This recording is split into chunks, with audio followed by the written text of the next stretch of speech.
আসসালামু আলাইকুম। Green agro চ্যানেলের পক্ষ থেকে সবাইকে স্বাগত। তো অনেকদিন যাবত হলো ভিডিও পোস্ট করি না, আজকে একটু ইচ্ছা হলো আপনাদের মাঝে একটু ভিডিও শেয়ার করা। তো আধুনিক পদ্ধতিতে আপনারা কীভাবে বেগুন চাষ করবেন বেশ কিছু ভিডিও কিন্তু আমার চ্যানেলে অলরেডি দেওয়া আছে, আপনারা চাইলে দেখে আসতে পারেন।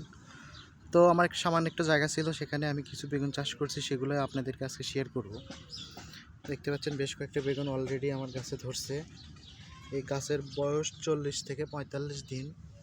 আপনারা চাইলেও আমার মতো আধুনিক পদ্ধতিতে বেগুন চাষ করতে পারেন।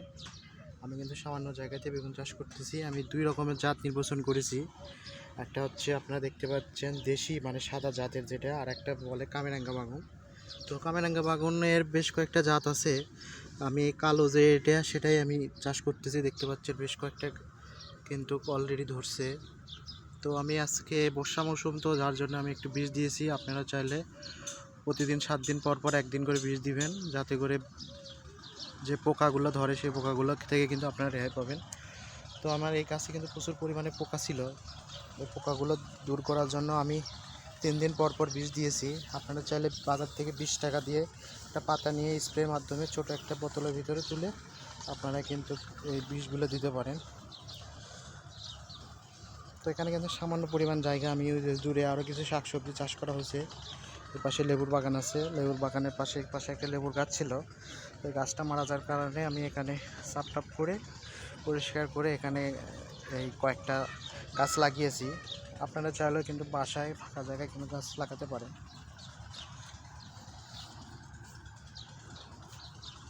তো এই যে আমার এই যে কতগুলো পোকা কিন্তু এগুলো ধরছিল, অনেক পোকা ছিল, দেখতে পাচ্ছেন রোগা ছিদ্রকারী পোকা। এই গাছে কিন্তু প্রচুর পরিমাণে বেগুন আসছে, দেখতে পাচ্ছেন।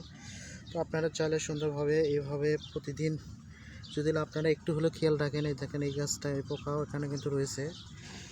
এই পোকাগুলো দূর করার জন্য অবশ্যই বীজ দিতে হবে। তো আমি বীজ দিয়েছি, যার জন্য পোকাগুলো নাই। এই গাছে আরও কয়েকটা বেগুন আছে।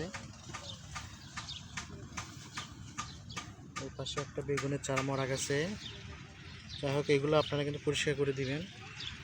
আমার বাগানটা কিন্তু অনেক পরিষ্কার করে রাখছি, যার জন্য পোকামাকড় কিন্তু প্রকোপটা অনেকটাই কমে গেছে। আমি এক সময় পরিষ্কার করতে পারি নাই সময়ের অভাবে। তো এখন আজকে একটু ফিরে আসি, এই চান্সে আমি সবগুলো পরিষ্কার করে রাখছি। আর আপনারা যে মরা পাতা যেগুলো দেখছেন, এগুলো কিন্তু এভাবে তুলে দিতে হবে।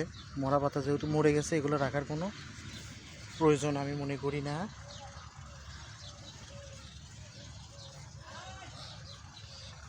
আর কামেরাঙ্গা বাগুনের আমি কয়েকটা বেগুন আপনাদেরকে দেখিয়ে দিই। এই যে এখানে একটা বেগুন আছে, আপনি আপনাদেরকে দেখিয়ে দিয়ে যে এখানে একটা কিন্তু আছে। বেগুন গাছগুলো কিন্তু অনেক বড় ঝাপড়া হয়েছে, আমি কিছু সার দিয়েছি, যার জন্য অনেক লম্বা হয়েছে। আসলে কামেরাঙ্গা বাগুনের গাছ অত লম্বা না করাই ভালো, সামনে যেহেতু ঝড় বাদলের দিন। এই পাশেও একটা আছে, ভিতরে দেখতে পাচ্ছেন, হয়তো দেখতে পাচ্ছেন কিনা। তো সম্মানিত ভিউয়ার্স, আজকে শর্ট ভিডিওর মাধ্যমে আপনাদেরকে দেখিয়ে দিলাম। তো ভিতরে আর একটা বড় আছে, ওটাও আপনাদেরকে দেখিয়ে দিই, দেখতে পাচ্ছেন।